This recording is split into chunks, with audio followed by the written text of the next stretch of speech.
Hey everyone, Eric Watson here, freelance writer, player of games, writer of words, recorder of videos, and tabletop role-playing aficionado. Welcome to the DM's Guild Review, my written and video review series. Take a look at the adventures and supplemental material at the Dungeon Masters Guild website. This video will be reviewing the holiday-themed monster booklet, 10 Foolish Foes, designed by Lucas Anderson, Bum Lee, Daniel King, Jack Weighill, Jonathan Swadley, Sharkside, Aaryan, Balu, Sebastian, and Basil, Wright, for Dungeons & Dragons 5th edition. This review has been sponsored by the publisher, and a review copy has been provided for the purposes of this review. If you're interested in a sponsored review, please reach out via email, Twitter, or Discord, or on my submission form at roguewatson.com. If you enjoy my content, consider using my affiliate links for online shopping and supporting me via patreon.com/roguewatson. So this is technically the April Fool's Day tie-in, but April Fool's doesn't necessarily have its own themes associated with it, like, characters, or not like we have a feast or anything. In fact, kind of a bullshit holiday that most people hate because of it's a avenue for having horrible pranks played on people and generally being just a pain in the butt for everyone involved, including especially somebody who writes news stories, because a lot of companies like to put out fakey, jokey news stories, which can be frustrating. What this booklet has done instead is, instead of just relying on the themes of the holiday, instead it looks at collecting a bunch of creatures with a similar theme. In this case, jokesters or tricksters in cultural folklore or mythologies, and like fairy tales, those kind of creatures, and then a few that are literally like like one of them is like a jester, for example, like literally just fun characters that are designed to be sometimes mean-spirited and sometimes not mean-spirited, and a lot of creatures that maybe would serve better as NPCs or quest givers rather than necessarily creatures that you would end up battling, which is maybe it's an important point to make, because a lot of these monster books, when you're flipping through and you're getting excited about them, you're wanting to unleash those on your players as foes. And in fact, this one literally has foes in the title. But I think this one, more so than a lot of the holiday booklets that I've reviewed previously, which are Midsummer Monsters, Christmas Sleighs, and Hazards of Love, this one probably has the fewest in which you would actually use to battle with your players, and instead just use them as cool, fun NPCs that perhaps have their own unique abilities, and not necessarily like fight these creatures to the death.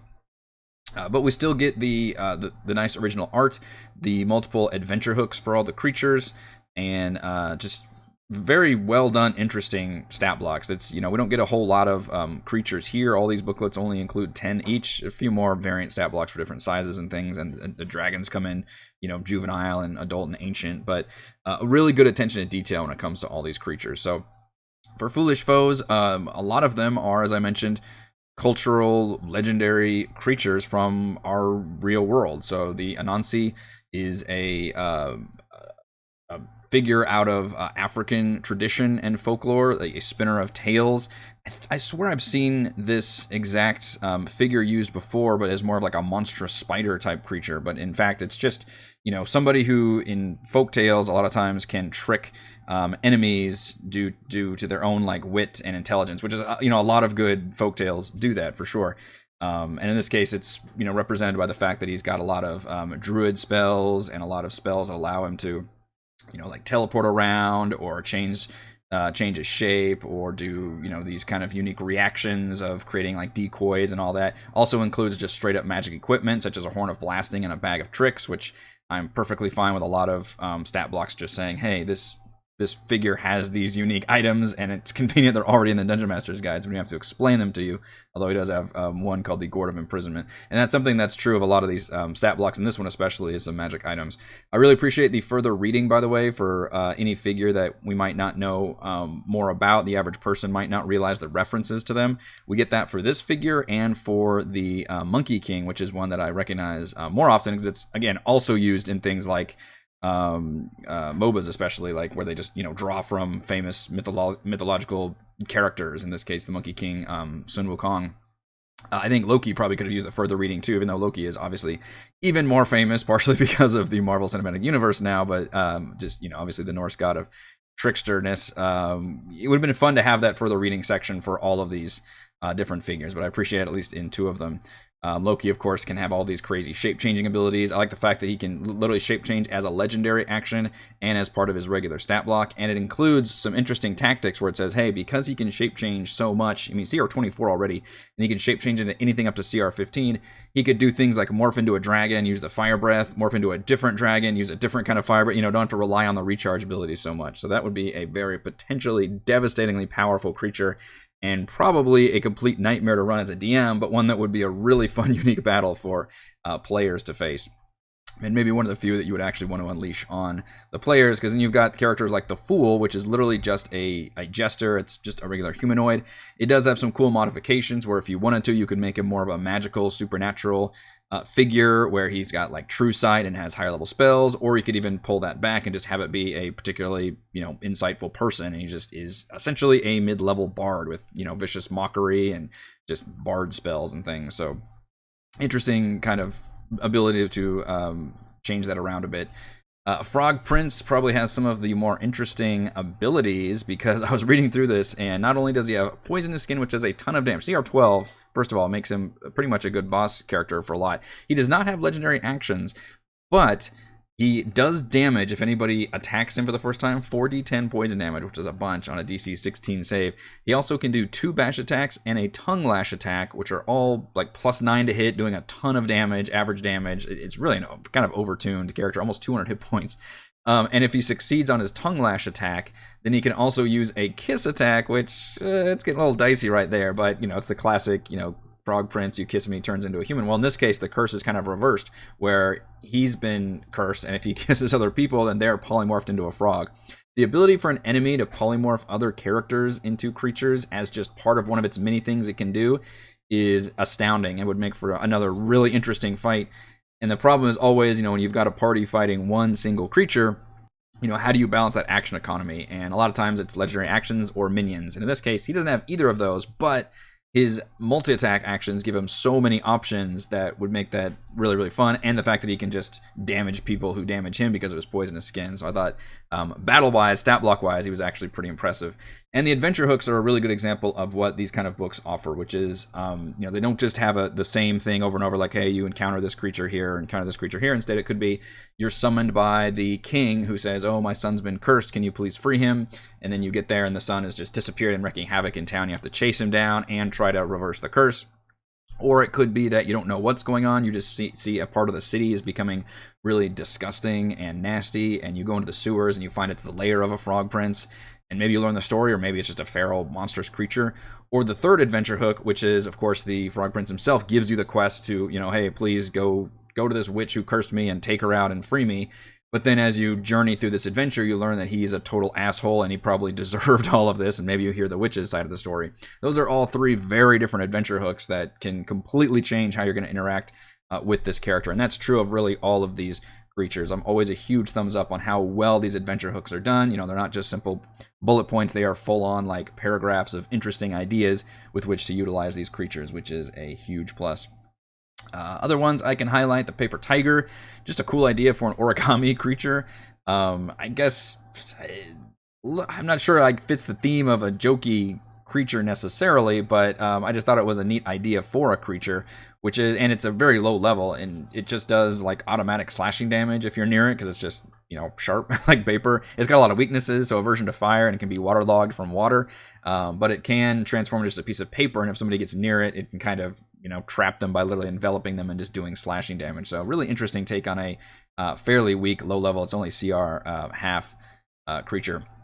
The Prankster is an example of another creature that you're probably not going to actually fight necessarily, but one that could be a traveling merchant that could sell magic items. And I love the fact that these magic items aren't just like, hey, look up in the DMG and have this, this, and this. Instead, they are original, classic jokey magic items, which is the hand buzzer, which of course can do shocking grasp.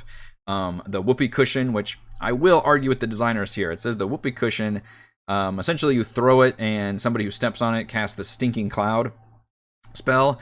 Technically, whoopee cushions don't smell, they make sounds. So I think it would have been more appropriate if instead the whoopee cushion was something that you could do, where you could sit on it, whatever, make the sound, and that would cause like a big AoE, Tasha's hideous laughter or something, as it already breaks uncontrollably, hearing your thunderous fart sound, as it says in the stat block. So really fun ideas to purchase magic items as part of this creature's design. Yes, it does have spells if you piss it off or something. And one of the adventure hooks even includes the fact that, hey, maybe you've stopped at a noble's party, you stopped them from sitting on a whoopee cushion. All of a sudden, this shadowy figure says, "Oh, you ruined everything," and throws down its the licorice tin, which explodes into black tentacles or something. So there is uses for using these as monstrous threats, but for a lot of these cases, they're probably going to be creatures that you're going to encounter. And I think it'd be more fun to encounter this as a traveling merchant for sure. Pyrite Dragon is the requisite dragon. Like all monster books, including all these holiday books, just have to have a dragon of some sort with varying degrees of success. A lot of times the dragon just feels too necessary, like they needed a dragon and they try to make a dragon fit the theme. This one actually probably fits the theme more than others because it's a fun idea. The Pyrite Dragon, obviously fool's gold. And it's a duplicitous dragon who literally uses illusion magic to make itself look like a better dragon. A more powerful dragon has a deceptive presence. It can impersonate other dragons. That's its whole stick. Like, it just tries to con people out of money by basically bullying them into pretending it's a different kind of dragon. Even though the funny thing is it actually is a dragon, which is still pretty powerful. It's just not quite as badass as dragons it could be. So I thought, at least as an interesting joke, which is still a legitimate stat block, it kind of works for me for the most part. There's the Supreme Justice of the Kangaroo Court. I didn't know if I actually got the references here. If King Jack Rupert is supposed to be a reference to like Rupert Murdoch or something. I don't quite get that, or the judge's name or anything. But the idea obviously being that the law is a joke in this country and it's very corrupt. And the Supreme, or whatever country this is supposed to be, the Supreme Justice of the Kangaroo Court has the most thematic, hilarious abilities of all the different creatures, and I think the only one that actually includes a layer action. So Court Adjourned means she can just basically not die that round and wait till the next round. Objection Overruled, is kind of legendary resistance for certain stats. She can just choose to succeed on certain stats rather than others. Go to Jail, she casts basically Hold Person on somebody as a legendary action. Inspect Evidence, she can make a perception check as a legendary action. Just, really funny the way they've themed all of these different abilities forwards. Obviously common, if you've watched any kind of law show or movie or something, you've seen all these things happen, which is a really funny idea. And just the fact that there's this person wearing this, classic, the robe and wig and just gigantic gavel, and it's literally a kangaroo. I think all of that just works very well for me. And that's the kind of jokes that I appreciate. I'm glad not all of these creatures were that, and I think we had a really fun mix of, the mythological figures which are associated with trickster and joking, and then we also had these more kind of jokey monsters which are still, legitimately interesting stat blocks with some cool, layer actions and legendary actions and whatnot. The Surprise Golem is literally a transformer. When I first read the stat block, I realized, when you see the picture, like, okay, it's a Jack in the Box golem, that's funny, but actually it's not. The whole thing is it can just it can use its action to fold itself into a medium or smaller object, and then it's got the false appearance where it's undistinguishable from an ordinary object, which means it's a transformer. It's a non-vehicular transformer. So it's Soundwave, it's Megatron, it's Perceptor, it's somebody that can turn into an object and just sit there. And then of course it's got this surprise attack where when it transforms, and it literally uses the word transform, when it transforms, it does a 100-foot audible thing, which of course I'm going to do, and it's a DC 14 Wisdom saving throw. They become frightened, and then it just kind of slams like normal. But I just thought that was funny that the whole idea, it's supposed to be this surprise thing, and it has a Jack in the Box. But when I read the stat block, I was like, oh, you made a transformer, which I'm totally on board with. Bonus monsters at the end. This is the first time that I've reviewed. This is the fourth holiday theme booklet by this design team that I've reviewed, and the first one that has bonus monsters. And this is what I kind of thought, and I'm glad wasn't the entire booklet, which is very much joking monsters. Like in this case, just complete jokes that are, not meant to be serious stat blocks, to where they just use, it says, hey, use this stat block, but change this. So in this case, the half centaur, just use a war horse. It's a it's a horse that's not quite sure that they're fully centaurs yet. The invisible talker, which says use the invisible stalker stat block, remove its stealth proficiency, and give it the gibbering trait from the gibbering mouther stat block. That's actually pretty interesting and funny. The owl bear bear, the results of a horrific arcane experiment. The monstrous owl bear bear was designed to beef up the owl bear's already impressive ursine qualities. Use the brown bear stat block and change nothing. I laughed out loud when I read that. It's just a brown bear, which I don't think is as strong as an owl bear, by the way. So something definitely went wrong there. The werehuman is, of course, a wolf that turns into a commoner, which is really lame and hilariously funny because that would be way worse for a wolf to do that. The TPK just is use the Tarask stat block, but double everything. It's armor class, hit points, ability score, saving throws, attack bonuses, and damage dealt. Sometimes the party is just asking for it, and you can give it to them. That's funny. I'm glad those are there. It doesn't take away from anything. It adds to the fun, the jokiness of these things. We already got the legitimate stat block, so I'm glad this wasn't just what we got, but it's also a really fun addition. We also get token art for all of these, the actual legitimate creatures that are included. So all these art, really cool art pieces that you see. And honestly, I've been a big fan for the most part of the original art for all these creatures. We get token art for the first time, which is a huge plus for somebody like me who primarily plays on a virtual tabletop. All right, let's go over my pros and cons for the 10 Foolish Foes. Pros, stat blocks for trickster figures and gods across many real-world cultures and legends. That's something I was very impressed to see. I enjoy the further reading aspect where I can learn more about these different characters and creatures if I'm unfamiliar with them. And I think it does a really fun job of incorporating those creatures and characters into actual D&D stat blocks, using magic items, using legendary actions, using all of that stuff. That you can tell the designers really did their research. In other words, on these unique magic items and abilities that these characters could possess. So I was very impressed with that and came away with just delighted to see these characters here, more so than even on a lot of the other holiday books. Pro, 4 fun jokester magic items carried and sold by the prankster. I thought that was a cool idea, as we have a ambulance going by right now during my recording. Thank you. I thought it was really funny that these are the the consummate, like literal, like the spinning flower on the lapel and the whoopee cushion, all that thing. Really fun ideas, and they're actually legitimately fun magic items. So that would be, you could almost spin this off into its own book. Would be like joke magic items that you could find at a joke store that actually are legitimate, like magic items that players would want to use, that are a good job of being kind of lower level magic items that are still, it's not just literally like the player's like, oh, okay, but they're like, oh yeah, that's funny, just something they would actually use and does, either damage or have effects or something, but is also a classic magic item. I thought that was really fun. Pro, funny bonus monster variants such as the Invisible Talker and the Were-Human. I was delighted to see those at the end as bonuses. First time we got those in a holiday book, and I thought they added a lot and didn't.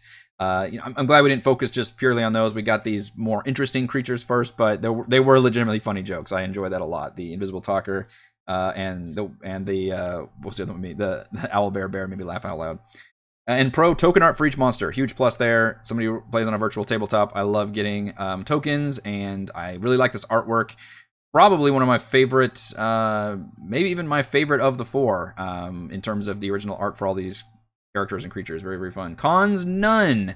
I had no complaints on this one, and it kind of varies. Some of them, I like these holiday books more than others, and this one I think is one of the best ones, which is odd because I think the actual theme is, going into it, I thought was the weakest, because I'm thinking like, okay, April Fools, what can you do here? Just a bunch of like pain in the ass jokey characters, and that's really not the case. There's maybe 1 or 2 that the Fool and the Prankster or whatever, but the rest are like Loki and the Monkey King and the Supreme Justice of the Kangaroo Court. They're really kind of cool ideas that really play with that theme and still have those similar traits of being duplicitous or trickster or jokey.